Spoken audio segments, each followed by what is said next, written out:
So I finally finished my first ever physical arc, and that is Fractal Noise by Christopher Paolini. This is really important to me because Christopher Paolini is one of my favorite authors of all time, and I got my first ever physical arc of his.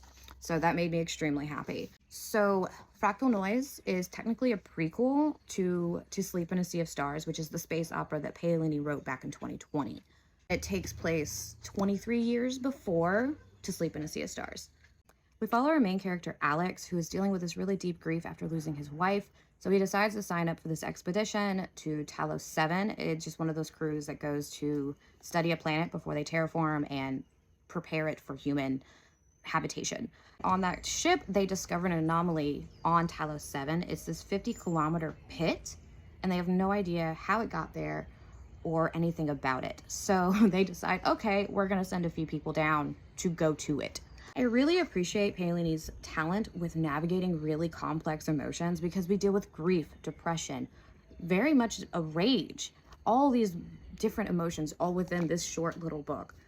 Like, it's really interesting how well we experience these emotions, even if we've never truly experienced them in this way ourselves. The science in this is very much just similar to Sleep in a Sea of Stars, the same type of space travel and gravity, all the things. The one thing we really get more of an insight in is not just how they survive on a foreign planet without the oxygen and everything else. You have your HAB units, their skin suits are used a lot more in this, but also we get to see how some of these scientists study a foreign planet while they're on it, which is really cool. I really enjoyed that because Alex is a xenobiologist, another character is a geologist. There's so many different scientists. The only complaint I have about this book is I felt really uncomfortable with the description of one of the characters. Through Alex's eyes, we meet Pushkin. Pushkin is from Shinzar. Shinzar has a higher level of gravity than the other planets that have been inhabited.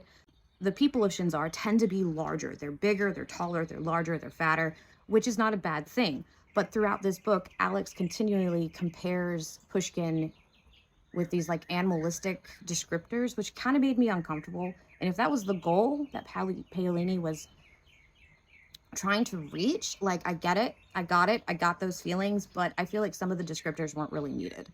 Like, there could have been another way of describing this character.